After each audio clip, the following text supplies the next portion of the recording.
Terima kasih Tuhan Yesus untuk waktu dan kesempatan yang Kau berikan bagi kami. Terima kasih Tuhan, di saat ini kami sudah boleh memuji dan memuliakan nama-Mu Tuhan.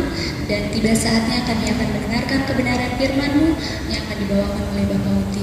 Biar Engkau memberkati kami Tuhan, baik kami selaku pembicara maupun kami selaku pendengar, supaya sebentar nanti Tuhan firman yang akan diberikan kepada kami tidak sia-sia, tetapi kami dapat menerapkan itu dalam seluruh kehidupan kami dari hari ke hari. Terima kasih Tuhan Yesus, dan nama Tuhan Yesus kami berdoa. Amin. Selanjutnya saya berikan kepada Bapak Uti untuk membawakan bantuan, dan teman-teman boleh bersama duduk kembali. Terima kasih.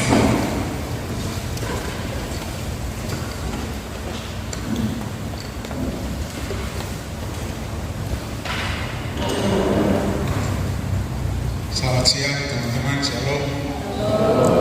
Nah, topik kali ini sebenarnya yang mesti bawa Bapak Joyce, tapi minta maaf karena kami baru pulang dari Somlaki dan ada beberapa kendala sehingga saya diminta menggantikan. Kalau kita suami istri kan dua jadi satu ya. Jadi waktu saya membagikan ini, saya mau Joyce yang bagi. Nah, saya akan membahas teman hidup. Dari semua topik yang pernah saya belajar, topik yang paling seru sebenarnya topik ini. Kalau topik-topik lain itu orang agak ngantuk-ngantuk, tapi kalau topik ini saya pernah ngantuk. Cuman karena ini jam 2 gereja akan dipakai, jadi kita harus cepat-cepat ya. Waktu kami kuliah sebelum kami lulus, pemimpin kami selalu ini, dalam kehidupan ada 3 keputusan yang sangat penting.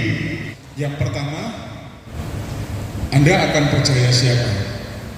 Yang pertama ini, Anda akan percaya siapa? Yang kedua, akan bekerja untuk siapa? Lalu yang ketiga, akan hidup dengan siapa? Kalau ini pertama akan percaya siapa, mungkin Anda akan jawab Tuhan. Terus yang kesini akan bekerja untuk siapa? Tuhan. Ketiga, akan hidup dengan siapa? Ini menentukan yang dua ini. Kalau Anda salah memilih hidup dengan siapa, Anda bisa lupa Tuhan. Dan kalau Anda sudah lupa Tuhan, itu berarti Anda sudah lupa diri Anda. Nah, ini 3 hal yang teman-teman harus renungkan setiap saat dan putuskan di dalam hidup Anda.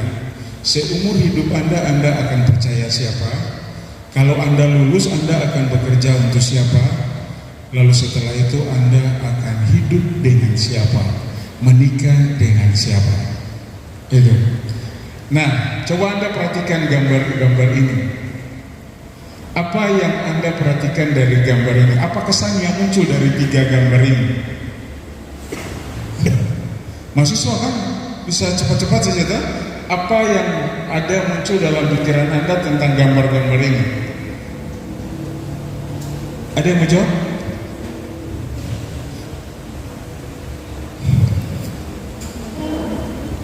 Apa yang Vivi lihat dari gambar? Siapa? Jawab saya. Dari saya lihat. Apa yang teman-teman lihat kesan Anda tentang gambar ini?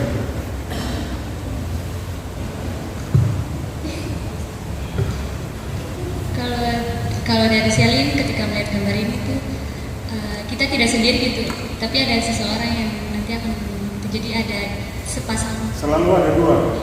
Iya. Aduh. Apa yang lihat dari gambar ini? Selalu berdua. Hah? Selalu berdua. Itu ada bertiga. Apa ya kan? Sama, berdua semua berdua. Oke, itu pengamatan yang baik. Nah, Yang pertama ini di Eden bersama Tuhan. Oke? Ya, Eden lebih baik dari ini gambar saja. Tapi yang gambar saja sudah bagus kan? Kemudian yang ini di luar Eden tanpa Tuhan. Jadi ini teman hidup di dalam taman ada dengan Tuhan. Ini teman hidup di luar taman tanpa Tuhan. Nah pertanyaannya, dua yang ini mau yang mana? Siang ini kalau Anda bicara teman hidup, Anda ingin teman hidup di dalam taman Eden atau di luar? Di dalam atau di luar? Semua bilang di dalam ya? Kalau Anda bilang di luar, langsung saya berhenti, selesai. Karena semua yang dibahas di sini ini menyangkut teman hidup di dalam taman.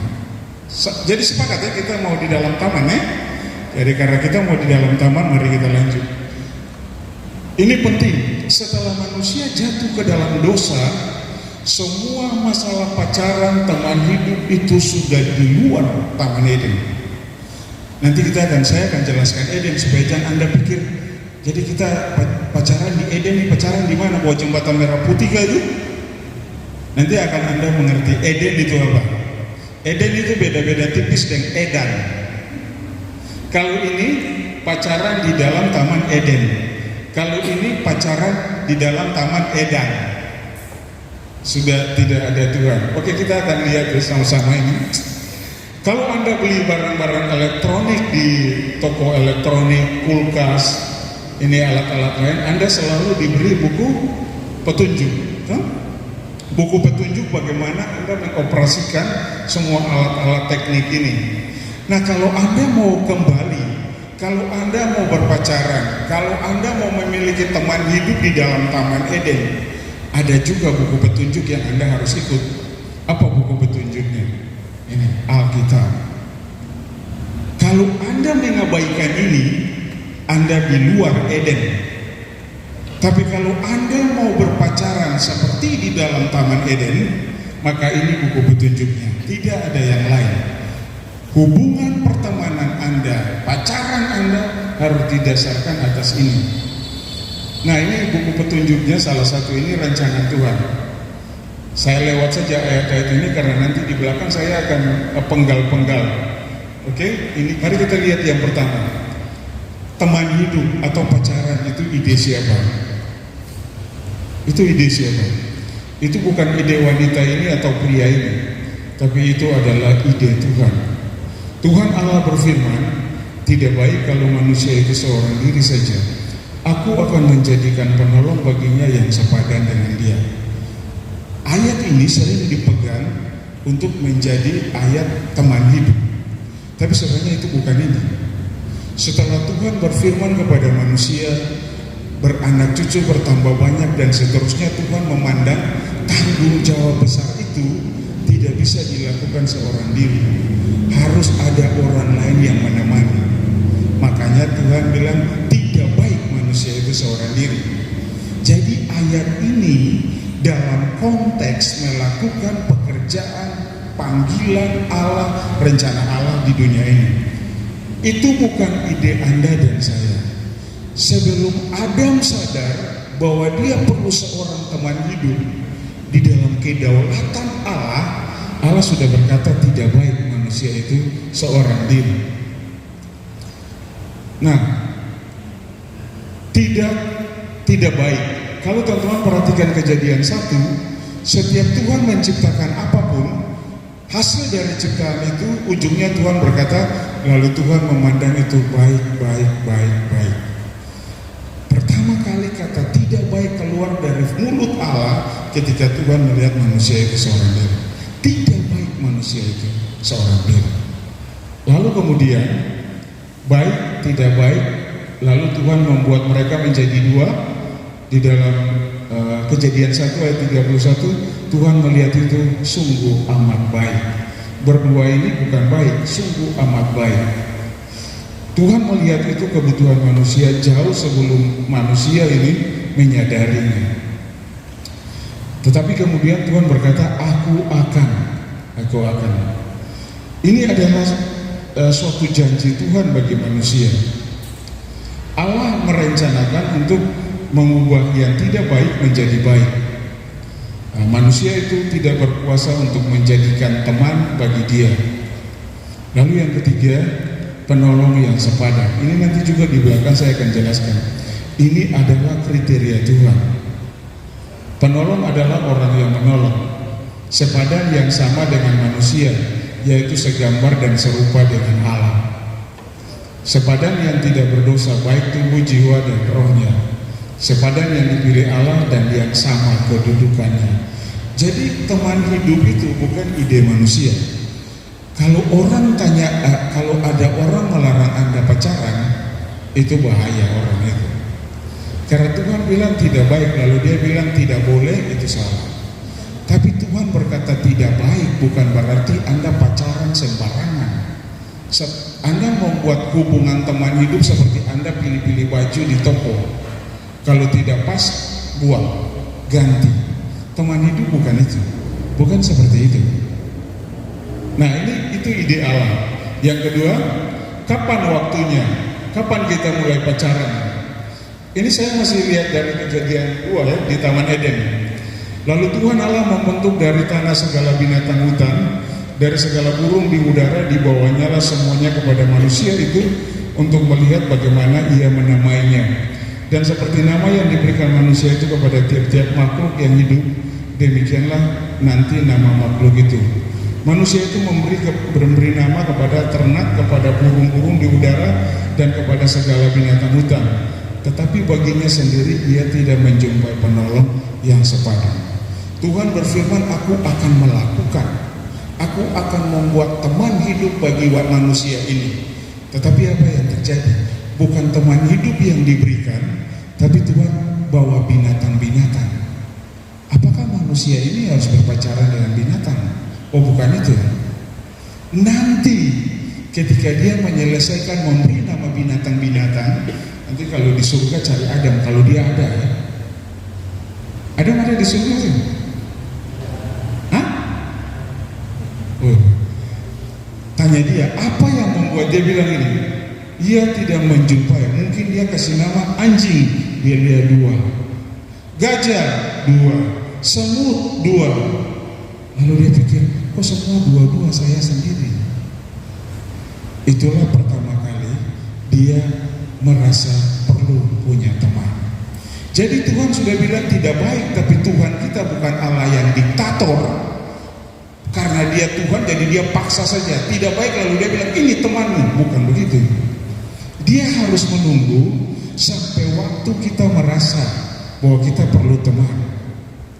Nah, tapi manusia sekarang di luar Taman Eden, SD juga sudah membutuhkan teman hidup. Itu aneh itu. Itu aneh. Nah, itu kapan waktunya? Kita lihat di sini. Tuhan tidak menciptakan teman hidup, tetapi binatang dan burung-burung.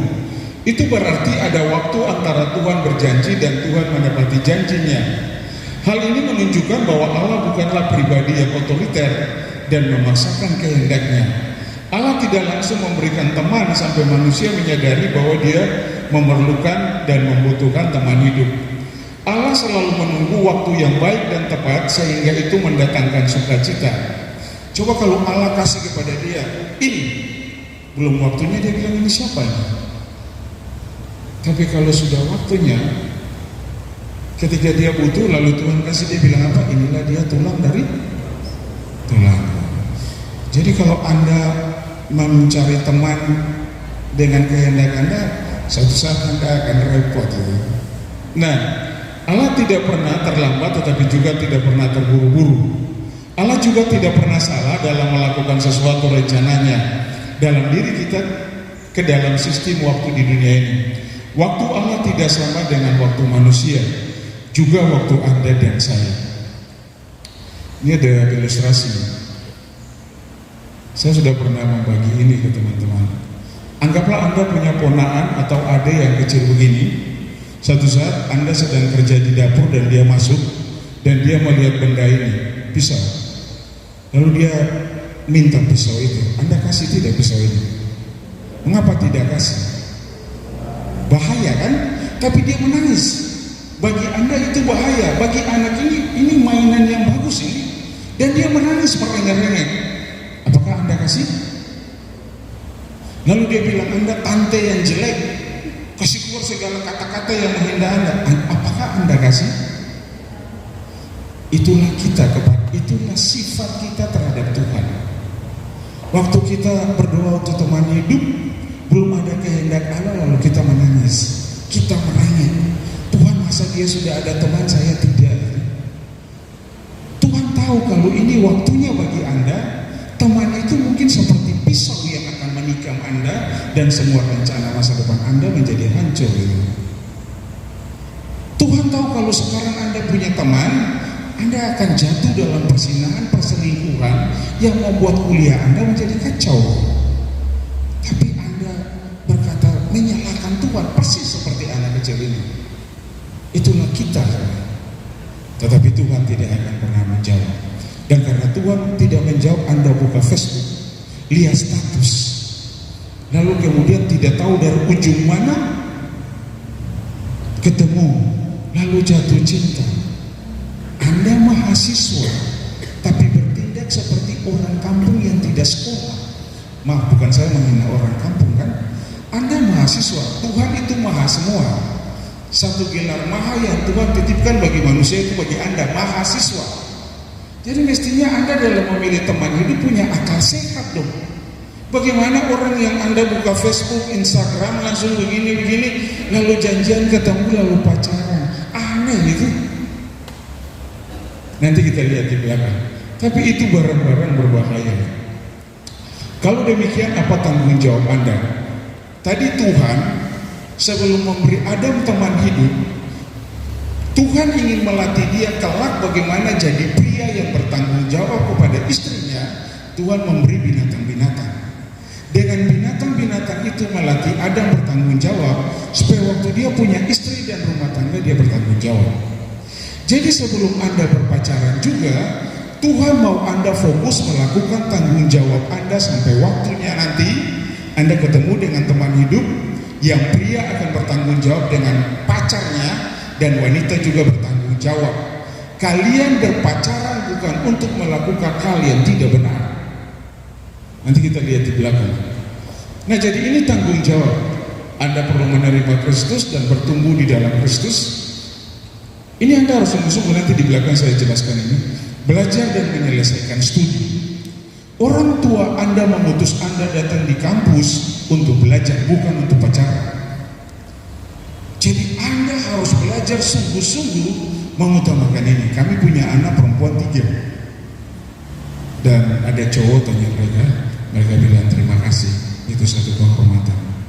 Tapi kami harus selesaikan kuliah kami dulu. Kalau Anda mau pacaran dengan saya, bisa mendoakan itu, nanti setelah lulus baru kita pacaran. Itu. Nah, kemudian menghormati orang tua. Yang membiayai Anda datang kuliah orang tua. Jangan sampai karena Anda pacaran, uang Anda dari orang tua habis untuk pacaran. Itu Anda tidak menghargai orang tua Anda. Anda harus menghormati orang tua dengan belajar keras. Anda ingat, setiap Anda melangkah ke kampus, itu tetesan keringat darah orang tua Anda untuk menghasilkan uang Anda belajar. Jadi Anda harus menghormati orang tua dengan belajar baik. Pacaran nanti, bukan itu, ada waktunya nanti.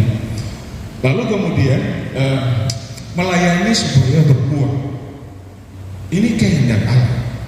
Tuhan ingin di kampus Anda belajar baik, supaya orang melihat Tuhan dalam hidup Anda, dalam cara Anda belajar dan cara bergaul, lalu mereka percaya kepada Yesus. Lalu yang berikut ini, apa ya?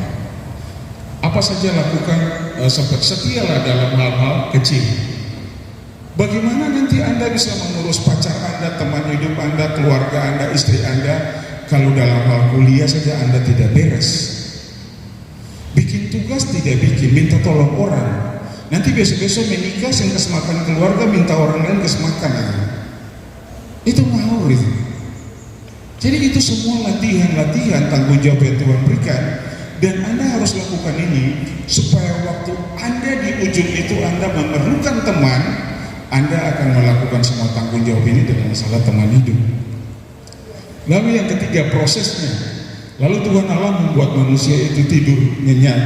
Ketika dia tidur, Tuhan Allah mengambil salah satu rusuk daripadanya, lalu menutup tempat itu dengan daging. Dan dari rusuk yang diambil Tuhan Allah, manusia itu dibangunnya seorang perempuan, lalu dibawanya kepada manusia. Tuhan membuat manusia itu tidur. Tuhan mengambil rusuknya, Tuhan membangun seorang perempuan, lalu Tuhan membawa kepadanya. Di Taman Eden, segala urusan teman hidup itu adalah urusan Tuhan. Jadi kalau Anda ingin berpacaran seperti di dalam Taman Eden, Anda harus pastikan bahwa itu adalah urusan Tuhan. Susah juga itu susah kan. Saya akan beri contoh-contoh dari hidup kami, bukan berarti kami lebih baik, tapi kami bersyukur bagaimana Tuhan menolong kami di dalam hal ini. Jadi itu pekerjaan Allah. Di luar Taman Eden, teman hidup dan pacaran sama sekali tidak ada urusan Allah. Itu hanya keinginan mata, keinginan daging kita. Lalu kita bertindak. Anak-anak Tuhan juga sama. Sudah pacaran, diam-diam, pemimpin tidak diberitahu. Sama saja. Itu sama. Nah, mungkin saya akan membagi ini agak tegas ke teman-teman, tapi saya ingin masa depan kalian sungguh bahagia. Saya ingin kalian nanti hidup dengan pasangan hidup kalian seperti teman pewaris tahta kasih karunia Allah. Hargailah masa muda kalian. Nah, lalu dampak atau hasil.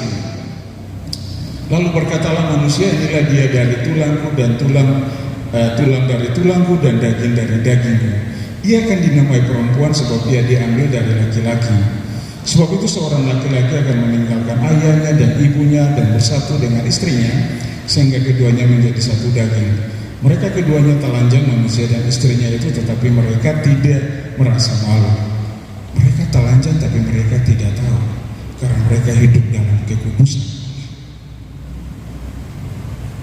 Manusia sekarang setengah telanjang saja, mata melotot. Itu. Nah, apa dampak? Yang pertama, mereka bersuka cita. Ini kalimat sukacita kan? Inilah dia tulang. Setelah dia lihat gajah 2, harimau 2, singa 2, lalu dia tidur, dia bangun, dia lihat ada yang salah. Inilah dia tulang dari tulangku. Tanpa dibilang dia tahu sama ya. Padahal secara bentuk jasmani kan pria dan wanita beda kan? Tapi karena dia tinggal di dalam kekudusan Allah, dia tidak melihat perbedaan-perbedaan itu, yang dia lihat sama, segambar dan serem. Lalu kemudian menikah. Teman hidup, pacaran itu, kalau Anda pacaran di dalam Taman Eden, Anda bukan kayak pakai sepatu, pakai pakaian, lalu yang cocok buang. Memang waktu itu Tuhan menciptakan satu wanita, satu pria. Oh ya, saya jelaskan. Perhatikan firman Tuhan ini. Yang disebut teman hidup itu satu pria dan satu wanita. Tidak dua pria dan tidak dua wanita. Oke, binatang pun tidak ada dua betina yang kawin. Binatang tidak. Jadi jangan Anda terpengaruh paham-paham akhir zaman ini LGBT lalu Anda membenarkan hal itu. Tuhan tidak menciptakan dua perempuan dan dua laki-laki, satu perempuan dan satu laki-laki. Tidak ada itu. Anda lihat anjing betina juga tidak kawin dengan anjing betina. Kuda betina saya menikah dengan kuda betina. Jadi orang-orang LGBT minta maaf, saya mereka lebih rendah dari itu. Sebenarnya Anda tidak boleh mengikuti paham-paham itu, kacau. Nah, teman hidup itu selalu menikah. Pacaran itu bukan jadi ajang uji coba Anda, lalu setelah jatuh di dalam dosa fayakon Dios pisah. Bukan itu. Teman hidup yang Tuhan rancangkan itu selalu ujungnya menikah. Tidak boleh tidak. Itu menikah. Lalu yang ketiga ini, apa itu Pak? Apa ya?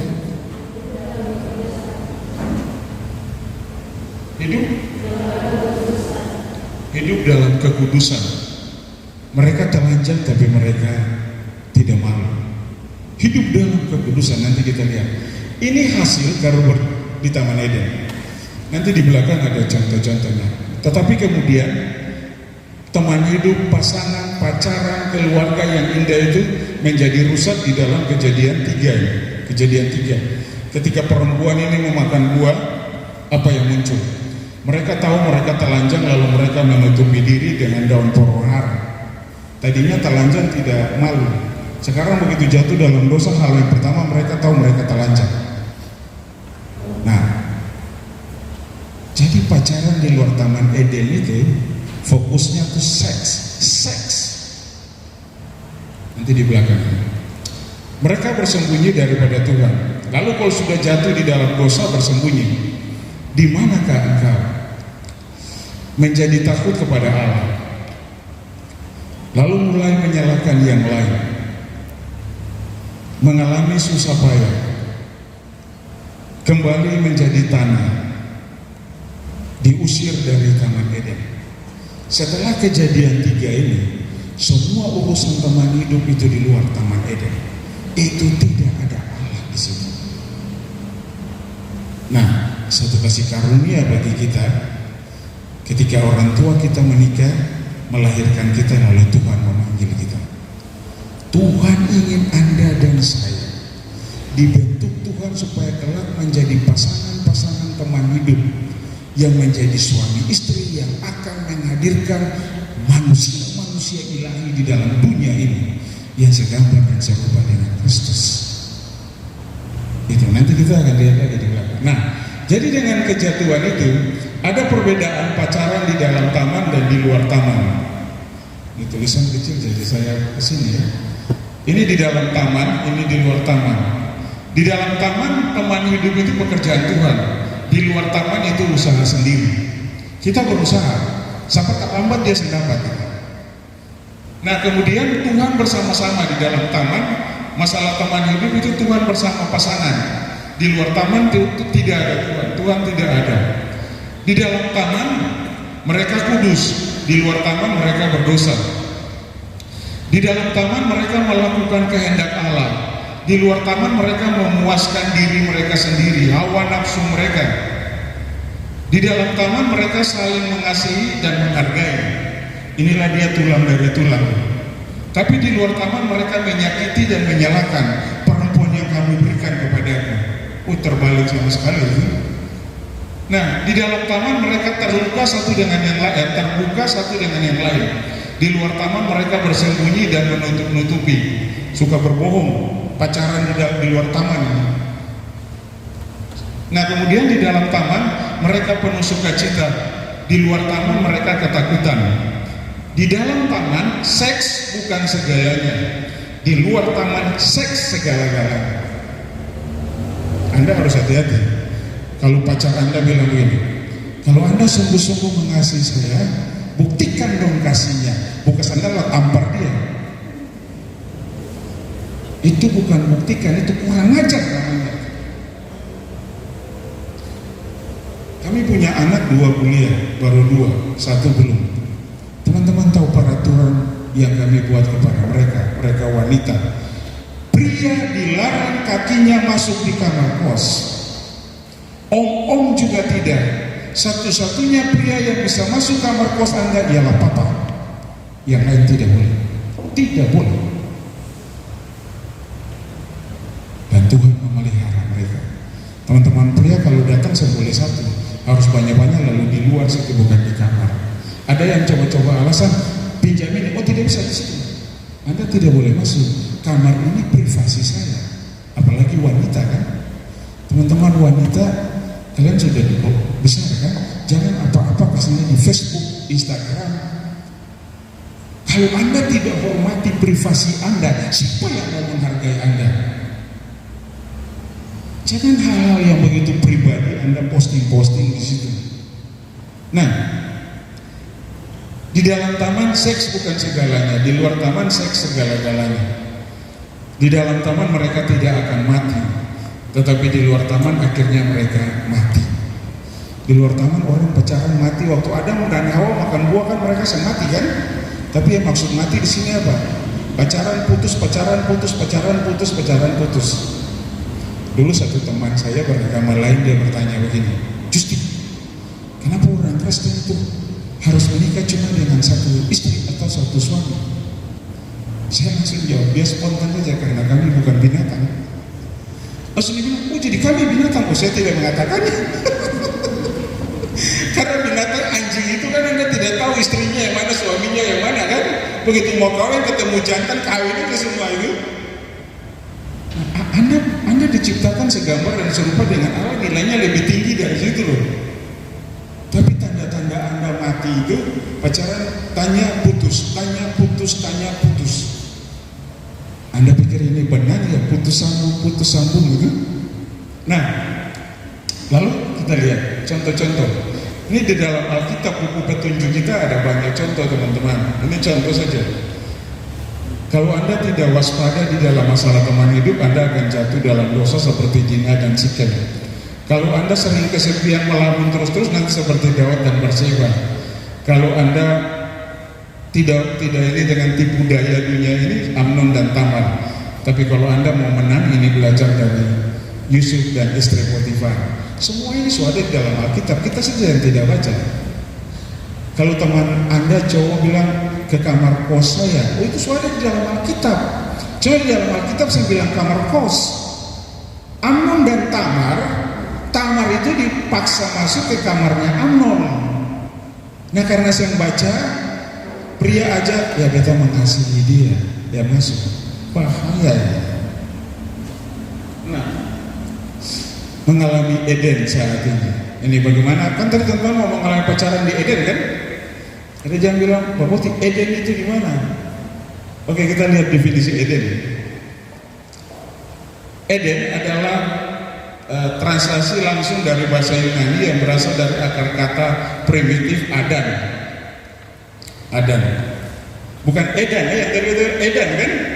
Eden itu beda. Eden bahasa asli Adan. Nah, Adan berarti lembut atau menyenangkan. Ketika muncul dalam Kejadian 2 ayat 8, ayat 15 yang tadi kita baca, Eden berarti kesenangan atau kesukaan. Nah, jadi Taman Eden juga disebut Taman Kesukaan. Di bagian lain dalam Perjanjian Lama, Yesaya Yehezkel, Eden disebut Taman Allah atau Taman Tuhan. Nah ini pengertiannya bagi topik ini. Jadi ketika Anda berkata mengalami Eden, berarti bagaimana pacaran Anda menjadi kesukaan karena Allah hadir di dalam hubungan itu. Eden itu bukan suatu tempat lalu Anda cari-cari. Eden itu taman kesukaan, hadirat Allah. Ketika Allah ada di situ, tempat itu menjadi Eden. Jadi bagaimana kembali ke Eden?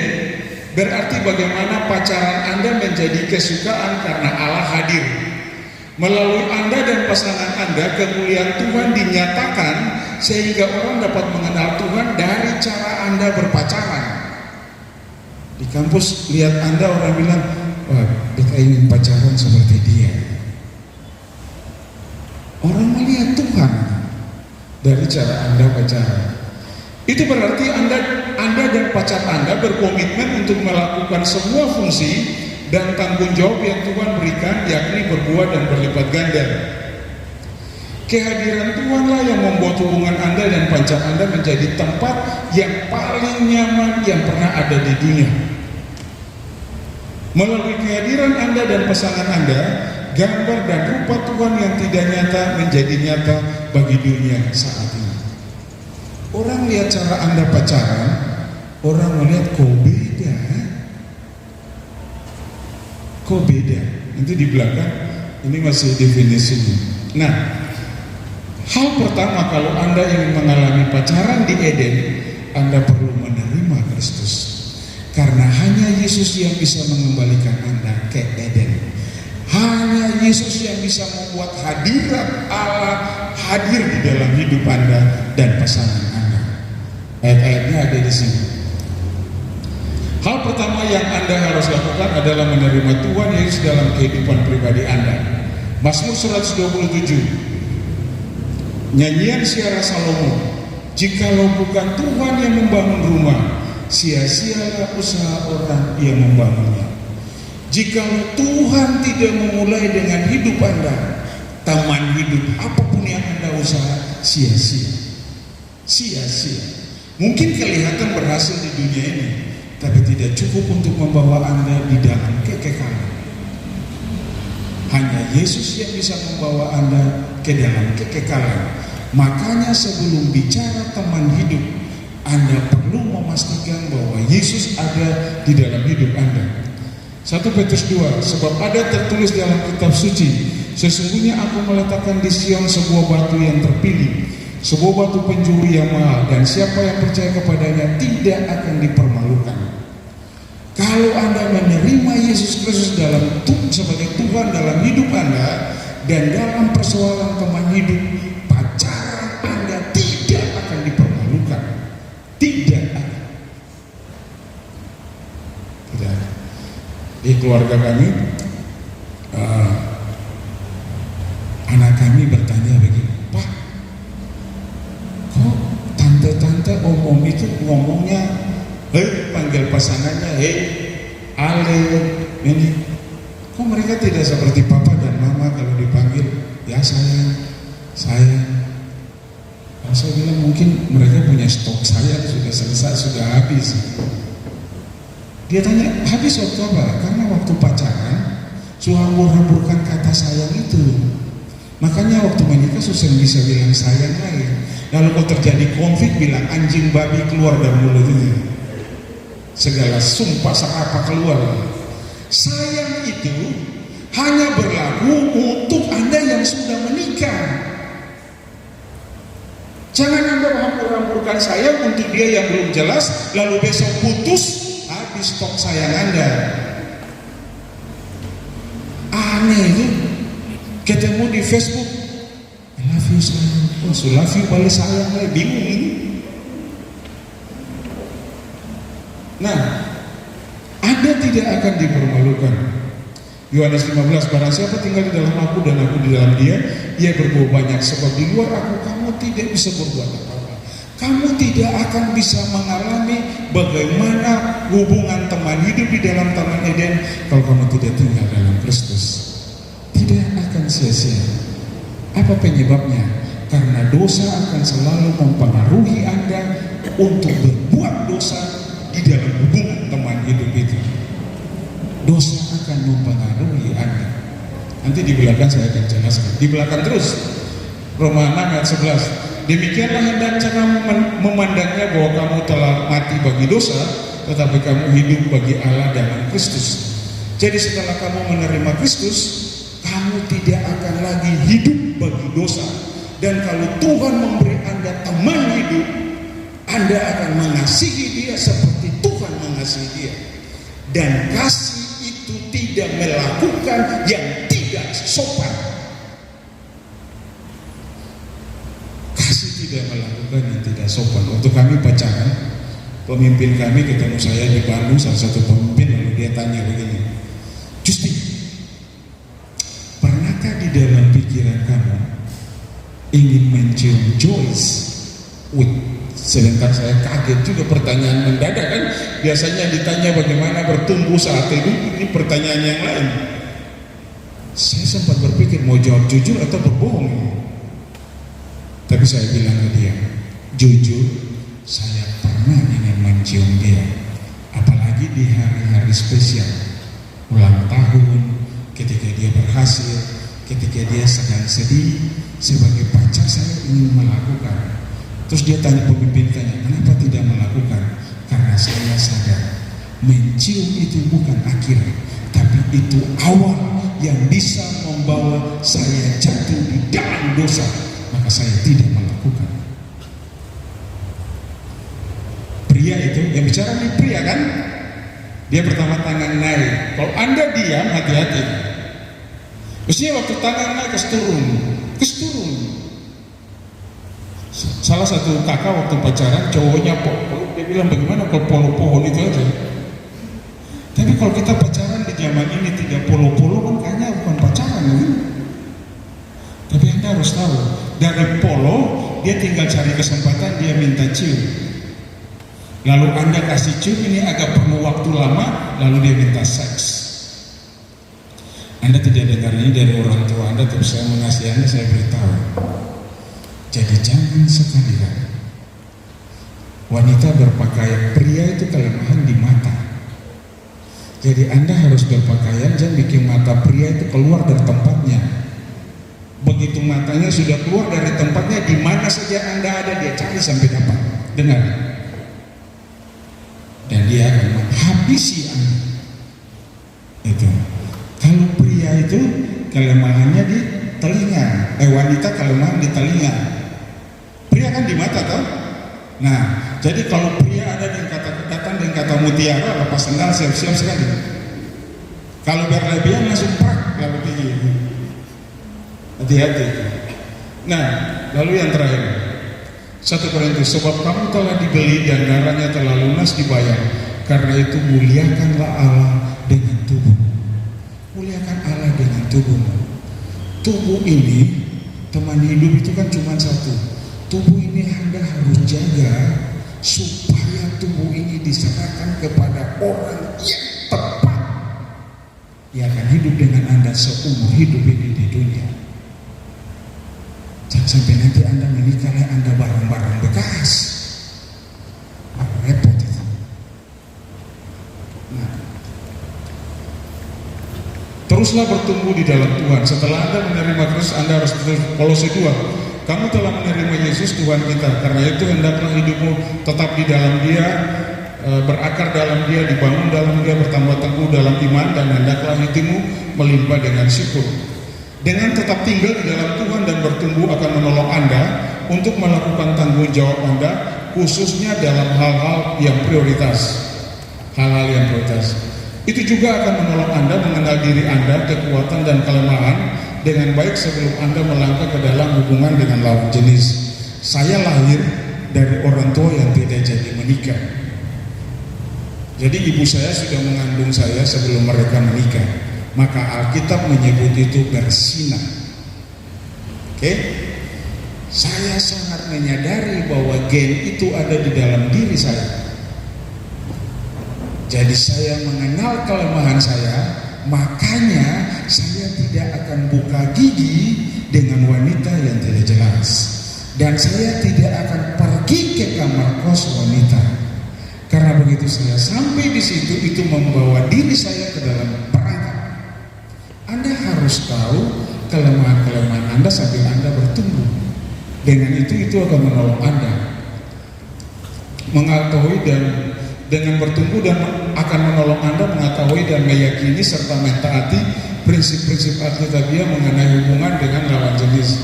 Sebelum saya berdoa untuk teman hidup, saya belajar dari Adam dan Hawa, Nuh dan istrinya dan keluarganya, Abraham dan Adam dan Hawa, Abraham dan Sarah, Ishak dan Ribka, Yakub dan keempat istrinya, Simson dan Delilah. Semua pasangan saya belajar, dan saya mau lihat apa kelemahan, kelebihan, lalu saya temukan diri saya seperti sapan. Itu mewaspadai saya. Itu manfaat dari bertumbuh. Anda juga akan mengetahui bahaya-bahaya dan keuntungan-keuntungan dalam membina hubungan dengan lawan jenis. Dan pertumbuhan rohani akan menolong Anda untuk menetapkan dan berkomitmen bahwa Anda tidak akan pernah melanggar prinsip itu. Anda tidak akan melakukan hal-hal yang tidak benar. Pertumbuhan rohani juga akan menolong Anda untuk tetap bersyukur dan menunggu waktu Tuhan yang tepat untuk teman hidup Anda. Bertumbuh akan menolong Anda menjadi manusia Eden yang dewasa, yang siap untuk melangkah dalam teman hidup. Dengan bertumbuh, itu bertumbuh. Kalau Anda tidak bertumbuh, susah. Nah, kemudian tetapkan kriteria Anda. Kriteria jangan yang susah-susah ya. Semua manusia punya kelemahan kan. Dulu saya menolong satu mahasiswa, dia kasih kriteria begini. Cewek cantik, putih, hidung tinggi. Terus saya bilang, menikah dengan malaikat saja. aneh juga. Saya bilang ke dia, Anda sendiri punya kelemahan. Bagaimana Anda meminta orang yang sempurna seperti ini? Menikah dan malaikat, tidak ada orang yang memenuhi semua kriteria ini. Kita lihat Allah di dalam Kejadian 2 ayat 18, aku akan menjadikan penolong baginya yang sepadan. Ini kriteria Tuhan akan membuat teman hidup bagi manusia, penolong yang sepadan. Dan Tuhan tidak bilang ini kepada Adam, tapi kita lihat di dalam ayat 20, tetapi baginya sendiri ia tidak mempunyai penolong yang sepadan. Kenapa Tuhan tidak mengatakan itu kepada Adam tapi sama? Karena memang dia segambar dan serupa dengan. Jadi kalau Anda ingin menjadi manusia Eden yang memiliki teman hidup di Eden, ya Anda harus menjadikan kriteria ini kriteria Anda. Penolong yang sepadan. Penolong yang sepadan, kalimat itu dalam teks aslinya bahasa Ibrani adalah eser kenekdo. Kata eser artinya seorang yang membantu dan memberi semangat, yang melengkapi kekurangan dari orang lainnya. Ingat ya, yang melengkapi ya.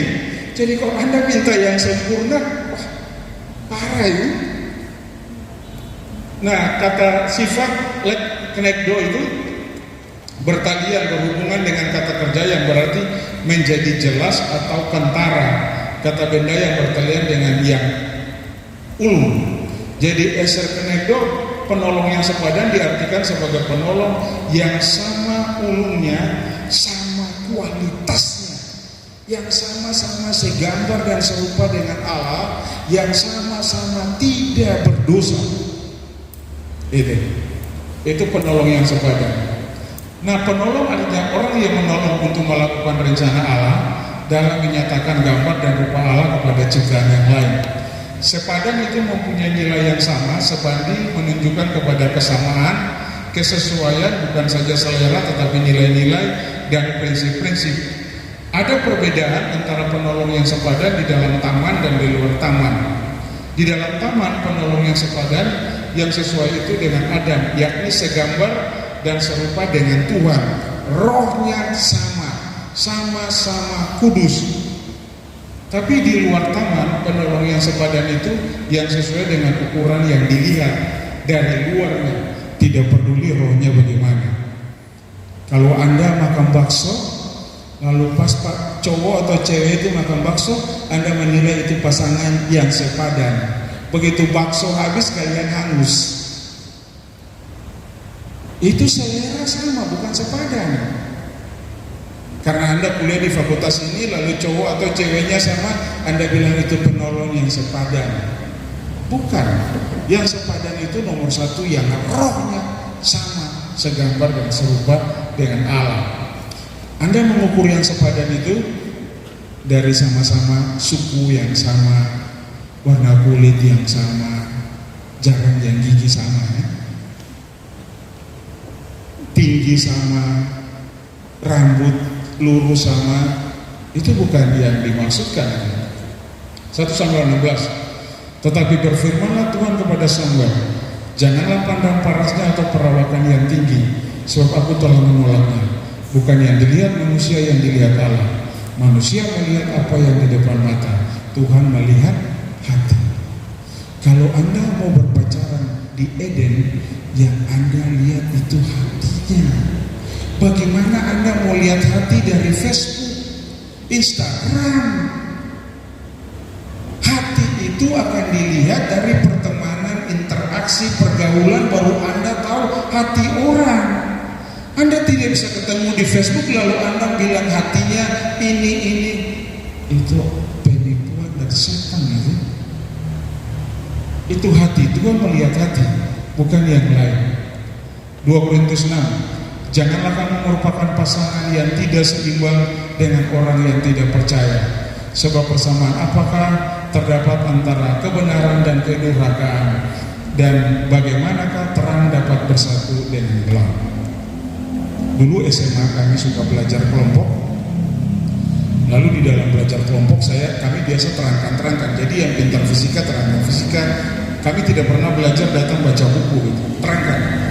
Dan beta suka matematika, jadi beta kebagian terangkan matematika. Di SMA yang belum pacaran cuma beta.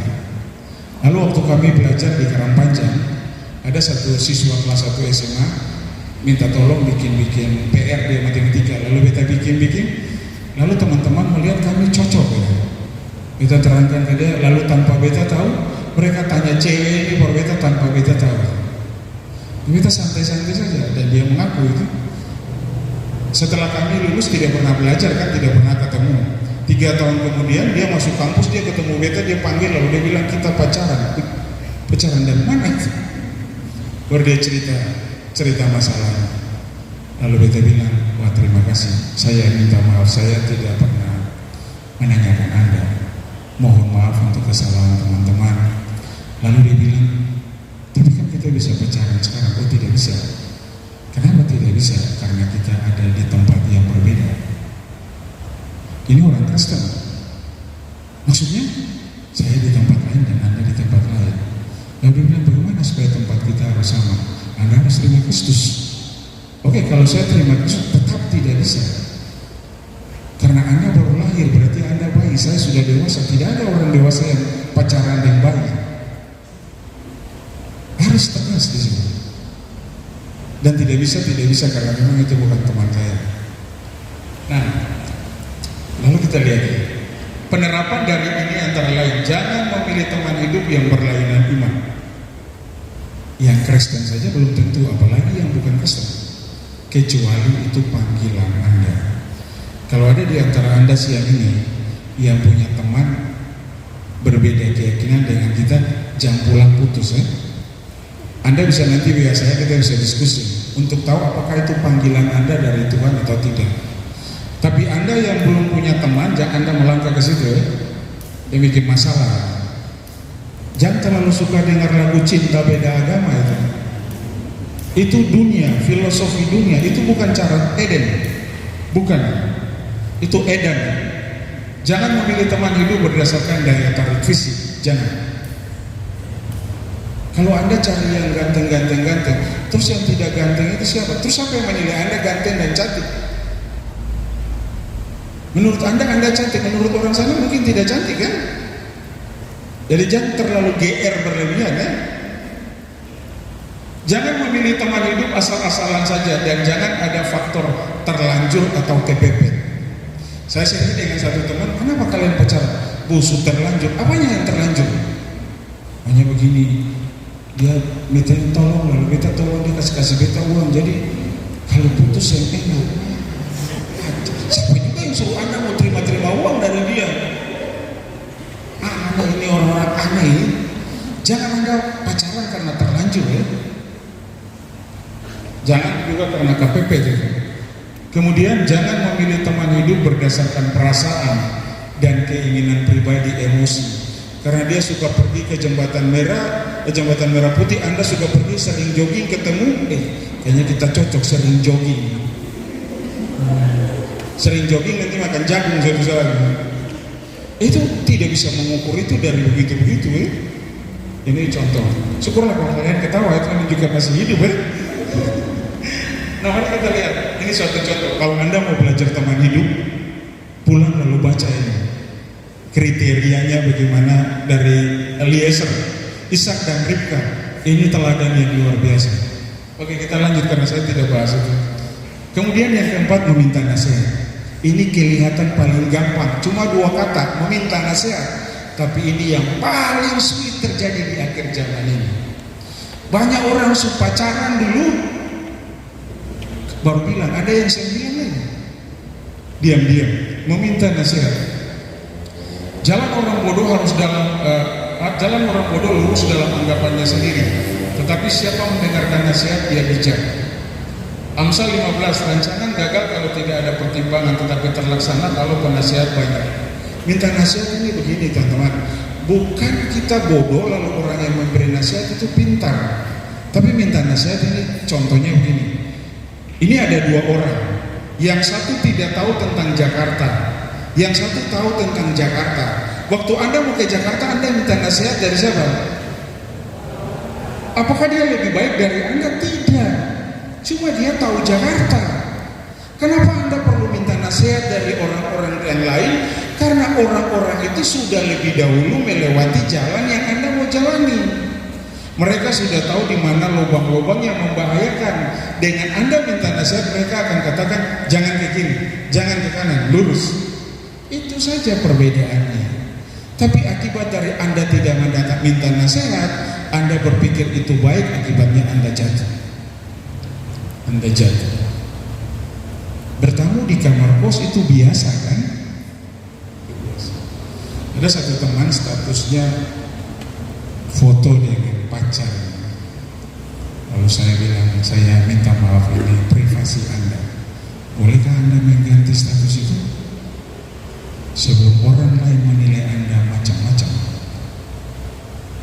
Dengan pacar itu kan sesuatu yang privasi. Ngapain juga Anda mau kepo taruh-taruh di situ? Kalau jadi menikah, kalau tidak jadi menikah, orang cari status. Kemarin dia kasih status ini, dia wanita lain, cowok lain, sekarang cowok lain. Ini orang bagaimana ini? Itu, hati-hati. Peringatan. Ini kelihatan mudah tapi sulit untuk generasi sekarang. Nasihat akan membuat Anda objektif dan dapat melihat dari perspektif yang lain dan bukan hanya dari diri Anda. Karena Anda ingin mengalami teman hidup di dalam taman, maka Anda perlu meminta nasihat dari orang yang ada di dalam. Jangan Anda mau mengalami pacaran di dalam taman, Anda minta nasihat dari orang yang di luar taman. Nanti dia bilang siapa apa baku cium itu siapa apa, karena di luar taman baku cium itu biasa. Tapi di dalam taman tidak biasa.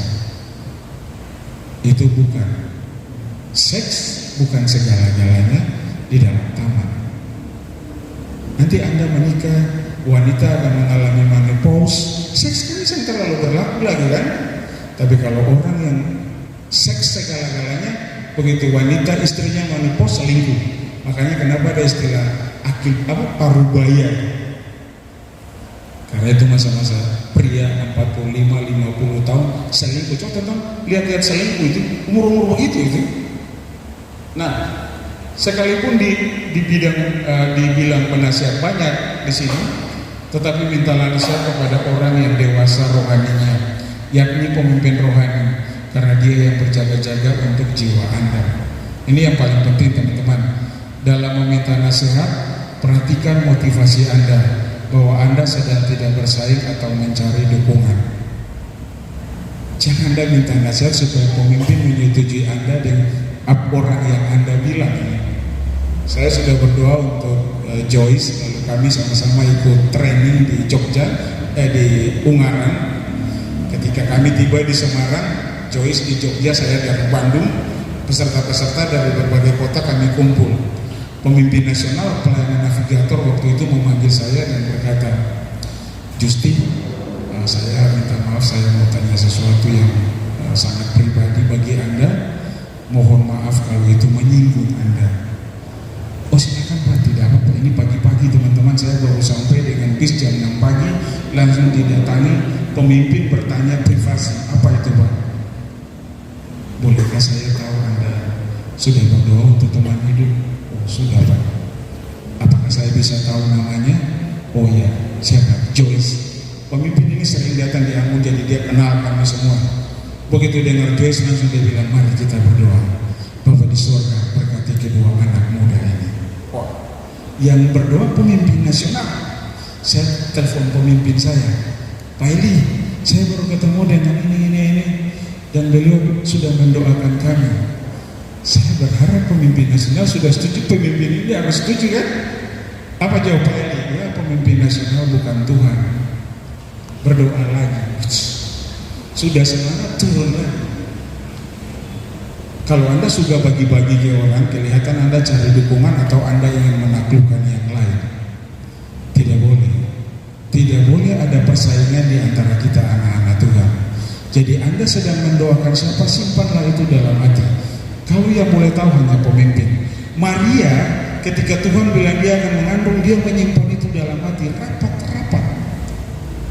Apalagi Anda wanita, saya mau bilang, saya punya anak perempuan 3 dan saya sangat mengasihi kalian. Yang pria juga saya kasihi ya, tapi khususnya wanita. Jangan ada pria yang Anda cintai tahu bahwa dia mencintai Anda. begitu dia tahu Anda mencintai Anda, tinggal tunggu waktu saja Anda habis. Dengar, ini di rumah Tuhan saya bilang, sekalipun Anda sangat mencintai pria ini, jangan seorang pun tahu, apalagi pria itu. Kalau dia tahu, tinggal tunggu waktu saja Anda habis. Orang tua Anda tidak katakan ini, tapi saya bilang ini karena saya mengasihi Anda. Jadi itu. Nah, mulailah berdoa. Ini kita berdoa. Dalam mendoakan teman hidup, hindarilah untuk meminta satu tanda khusus saja, karena itu belum tentu sesuai rencana Tuhan. Kami dulu perikanan itu lantai 3 teknik. Jadi salah satu teman bilang kepada saya begini, Uti, tolong berdoa.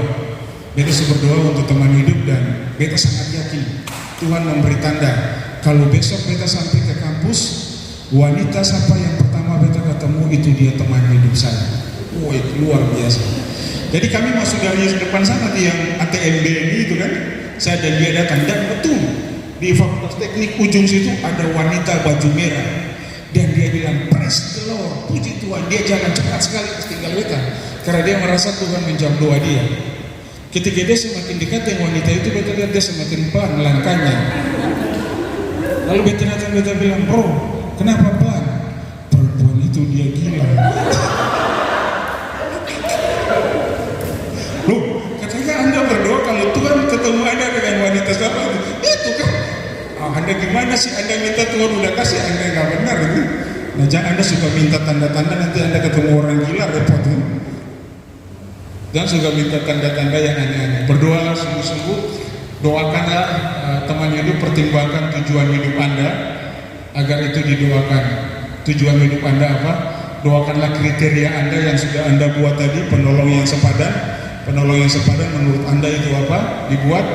Kalau ada Anda punya satu janji Tuhan untuk masalah teman hidup, berdoalah untuk janji itu dan percayalah bahwa Tuhan akan menggenapinya. Sambil mendoakan, renungkanlah dan jawab pertanyaan-pertanyaan dalam hidup Anda. Sepanjang saya ikut Tuhan, tidak ada doa yang paling singkat, paling tepat, dan paling pasti dijawab Tuhan selain teman hidup.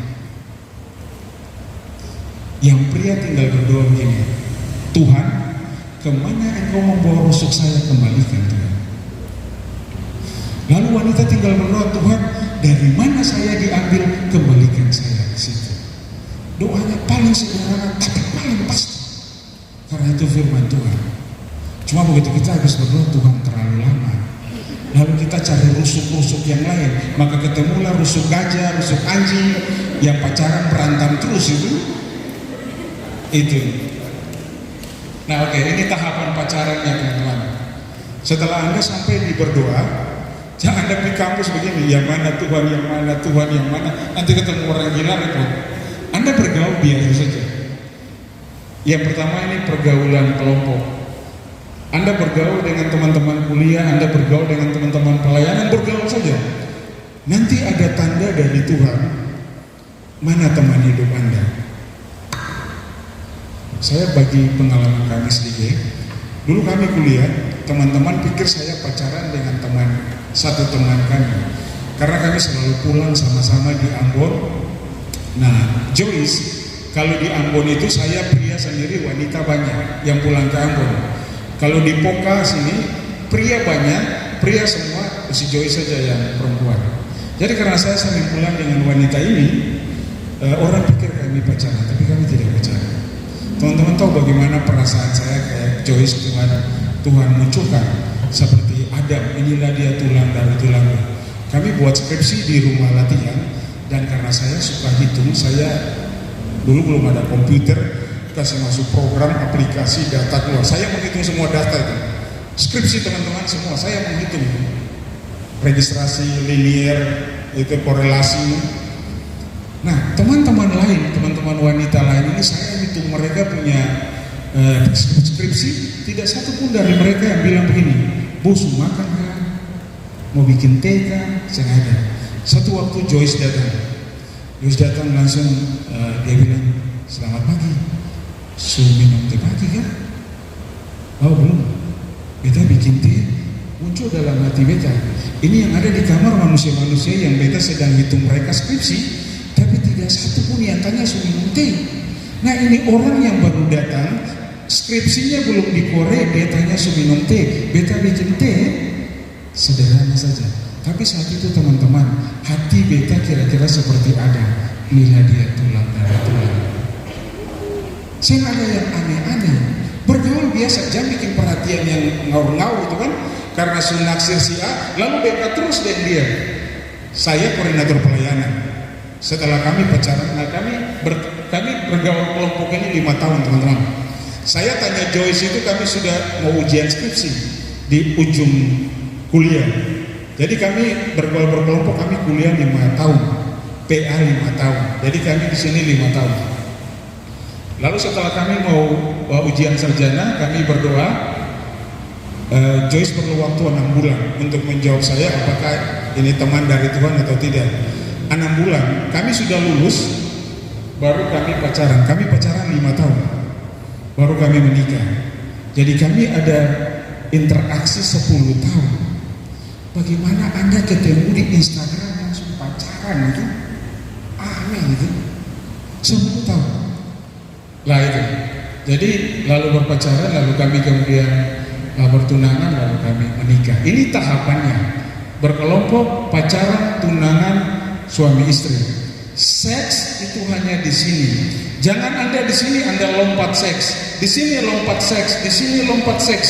Itu cara pacaran di luar Taman Eden. Kalau Anda di dalam Taman Eden, Anda di sini. Pernah saya tanya Joyce setelah kami menikah, "Ma, waktu kita pacaran dulu pernah pingin tidak dicium?" "Oh pingin." "Man, seorang pacaran semua dicium." "Terus kenapa saya bilang?" Joyce bilang, "Beta, itu bahaya kalau bilang." Terus beta bilang, "Seandainya beta cium," langsung Joyce bilang, "maka engkau akan kena sendal, pantas sendal." Kami tidak tersinggung, kami tidak bilang, "Wah pacar bagaimana cium saya tidak bisa." Tapi sampai sekarang stok mencium kami tidak habis. Kemarin kami ulang tahun pernikahan di Somlaki, dan kami tiup lilin, kami berciuman, dan setelah itu satu keluarga bertanya, "Muda musik, kami sudah lama menikah tidak saling berciuman lagi." Wow. Waktu pacaran kalian terlalu banyak berciuman ya, makanya habis seleranya. Kami 26 tahun menikah, 12 November kemarin 26 tahun kami menikah. Jadi ini tahapannya. Kuncinya ini teman-teman, dasarnya adalah kasih. Tetapi jika tidak mempunyai kasih, sedikit pun tidak ada faedahnya. Kasih ini ada banyak. Kasih itu sabar, kasih itu murah hati, tidak cemburu, ia tidak memegahkan diri, tidak sombong. Yang merah ini yang saya garis bawahi. Ia tidak melakukan yang tidak sopan, tidak mencari keuntungan sendiri. Ia tidak memakai pasangannya untuk memuaskan keinginannya, tidak. Kasih, tidak melakukan yang tidak sopan. Kalau Anda mengasihi pasangan Anda harus menjaga dia, menjaga Anda sampai Tuhan mempersatukan kalian dalam pernikahan yang kudus. Pertanyaannya, bagaimana kalau lewat kembali kepada Tuhan supaya dia memulihkan Anda? Yang kedua, tujuannya menikah. Teman hidup di dalam Taman Eden itu orang menikah. Tidak boleh Anda pacaran lalu Anda sedang menikah. Rancangan Allah itu, sebab itu seorang laki-laki akan meninggalkan ayahnya dan ibunya dan bersatu dengan istrinya, sehingga keduanya menjadi satu daging. Meleaki dua. Bukankah Allah yang esa menjadikan mereka daging dan roh? Dan apakah yang dikehendaki dari kesatuan ini? Keturunan ilahi. Jadi jagalah dirimu dan janganlah orang tidak setia terhadap istri, terhadap pacar dari masa muda. Teman-teman tahu firman Tuhan bilang, apa yang kamu tabur itu akan kamu tuai. Kami baru sadar firman itu ketika anak-anak kami besar dan mereka bilang begini, "Pak, Papa dan Mama menikah kapan?" 97, kakak lahir 99. Oh, berarti Papa dan Mama menikah dan baru hamil. Pertanyaannya dia ragu-ragu sampai Mama suruh hamil dulu baru menikah. Parah itu. Anda mau menyaksikan Kristus bagaimana kepada anak-anak Anda? Kalau Anda sudah hamil sebelum menikah atau menghamili sebelum menikah, parah itu. Dan anak-anak kami tidak pernah tanya pacaran dari orang lain, selalu tanya kami, Papa, bagaimana Papa jatuh cinta ke Mama? Kami cerita, yang saya tanya, pernah peluk Mama tidak? Tidak. Loh, kenapa tidak peluk? Kan orang pacaran harus peluk-peluk. Dan kami bisa berbagi. Akhirnya kami bersyukur kepada Tuhan, bagaimana Tuhan menjaga kami. Jadi kami bisa jadi berkat kepada anak-anak kami dalam hal pacaran. Makanya anak-anak kami agak sensitif di situ. Kemarin di Malang ada cowok satu dekat-dekat anak kami, yang kedua terus dia bilang gini, saya datang ke sini untuk retreat, bukan untuk yang lain. Jadi sepanjang saya menghormati Anda, hormatilah saya. Jangan. Tegas sekali dia jawab, sampai saya juga kaget ya. Jangan. Saya mau menikmati Tuhan. Masalah itu nanti saja, bukan di sini tempatnya. Itu jawaban anak-anak. Nah, keturunan ilahi. Jadi Anda pacaran itu, lihat pacar Anda, lihat cewek Anda, lihat cowok Anda harus ingat di dalam otak Anda, dari sini akan keturunan ilahi yang lahir. Jadi jangan aneh-aneh ya. Nah, kemudian yang ketiga, peringatannya waspada. Jangan kamu sesat, pergaulan yang buruk merusak kebiasaan yang baik. Karena inilah kehendak Allah, pengudusan, supaya kamu menjauhi percabulan di dalam masalah teman hidup. Jauhi itu. Bagi yang sedang pacaran saat ini, Anda perlu bertanya, apakah saya sedang mentaati Allah dan firman-Nya di dalam hubungan pacaran ini? Dengan cara bagaimana saya yakin bahwa hubungan ini adalah kehendak Allah? Apakah kasih saya kepada Tuhan Yesus semakin bertambah, semakin ditambah-tambahkan melalui hubungan pacaran ini? Apakah kami saling mendorong di dalam kasih kami kepada Tuhan Yesus dan kepada jiwa-jiwa? Apakah kami siap ditegur dan dievaluasi dalam cara kami berpacaran?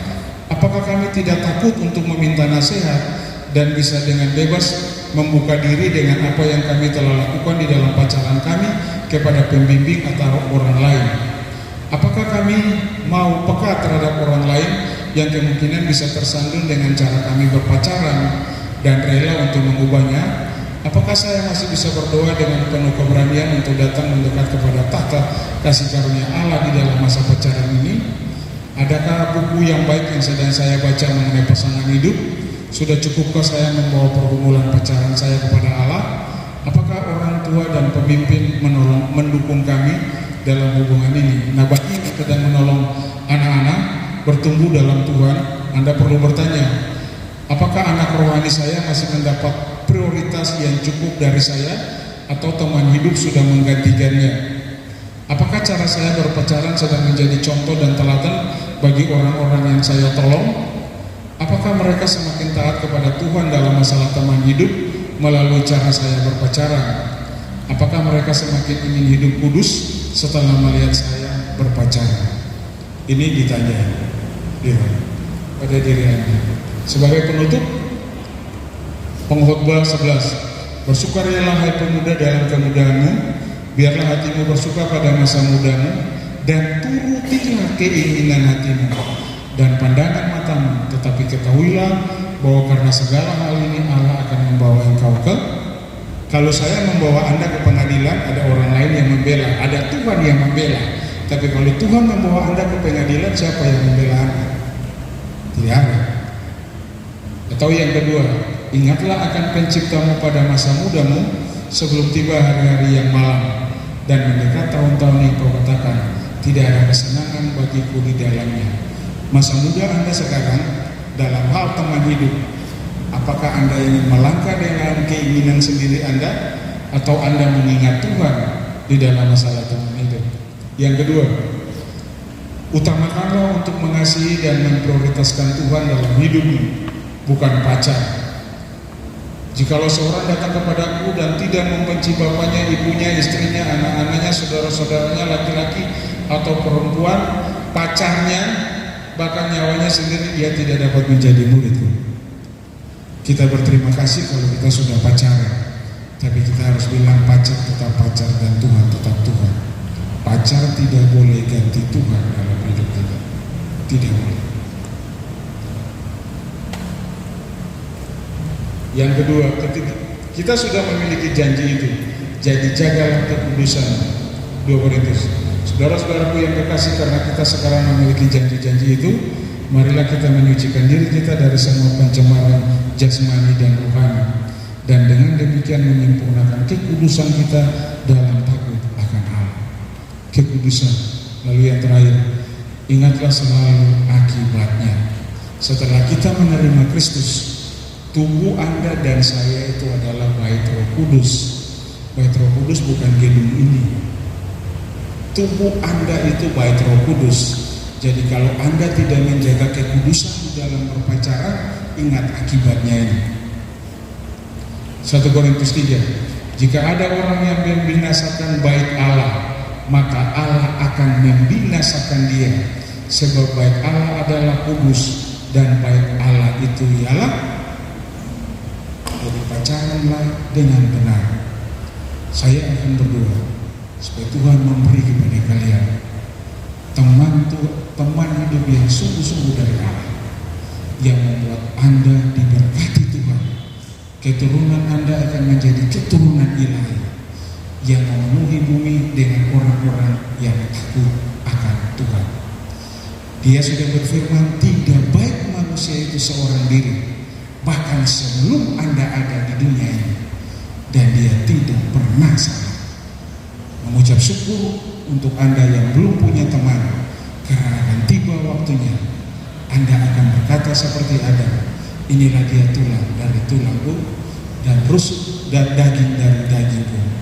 Bagi Anda yang sudah pacaran, berpacaranlah seperti di dalam Taman Eden, supaya Kristus ada di tengah hubungan itu, memberkati Anda turun-temurun. Dan bagi Anda yang sudah gagal dalam pacaran, datanglah kepada Yesus. Ketika ahli-ahli Taurat dan orang Farisi menangkap bahasa seorang perempuan yang bersinar dan ingin menjebak Yesus dengan berkata, menurut hukum Taurat orang ini harus dilempar mati. Apa kata Yesus? Sekarang siapa di antara kamu yang tidak berdosa, hendaklah ia yang pertama melempar batu ini. Mereka bubar semua. Lalu Yesus tanya kepada perempuan itu, di manakah mereka yang akan menghukum engkau? Tidak ada. Apa kata Yesus? Aku pun tidak akan menghukum engkau. Pergilah dan jangan berbuat dosa lagi. Mulai dari siang berpacaranlah dengan benar. Berhentilah berbuat dosa, supaya Anda diberkati Tuhan. Mari kita berdoa. Bapak di surga, terima kasih untuk siang ini. Terima kasih untuk firman Allah yang sudah kami dengar. Kami sungguh mengakui Tuhan bahwa tidak mudah bagi kami untuk berpacaran dengan benar seperti apa kata firman, karena daging di dalam hidup kami selalu menggoda kami untuk jatuh, melawan kehendak-Mu, melawan firman. Tolong kami Tuhan, supaya kami menang sesuai dengan janji. Terima kasih, berkati teman-teman ini, supaya mereka sabar menanti penggenapan janji-Mu dengan memberi mereka teman hidup yang sungguh-sungguh dari Tuhan. Berkati teman-teman yang sudah pacaran, supaya mereka berpacaran dengan benar, dan sambutlah anak-anak-Mu yang sudah pernah gagal. Pulihkan mereka supaya mereka mengalami kehadiran-Mu di dalam urusan teman hidup mereka di masa yang akan datang. Dalam nama Yesus kami berdoa. Amin. Tadi ketika berdoa saya ingat di dalam Kidung Agung pasal 8, penulis Salomo berkata begini, cinta kuat seperti maut. Cinta kuat seperti maut. Teman-teman cari ya. Dan itu sering menjadi dalih untuk orang-orang mengalah kepada dosa. Tapi saya mau bilang kepada Anda, cinta kuat seperti maut itu betul. Bahkan kalau jatuh cinta tai kucing rasa coklat kan? Bagaimana tai kucing bisa rasa coklat? Itu aneh. Tapi saya mau bilang kepada Anda siang ini, Yesus yang sudah mengalahkan maut itu ada di dalam hidup Anda. Jadi Anda seharusnya bisa mengalahkan kekuatan cinta itu. Tuhan Yesus berkati. Sampai ketemu.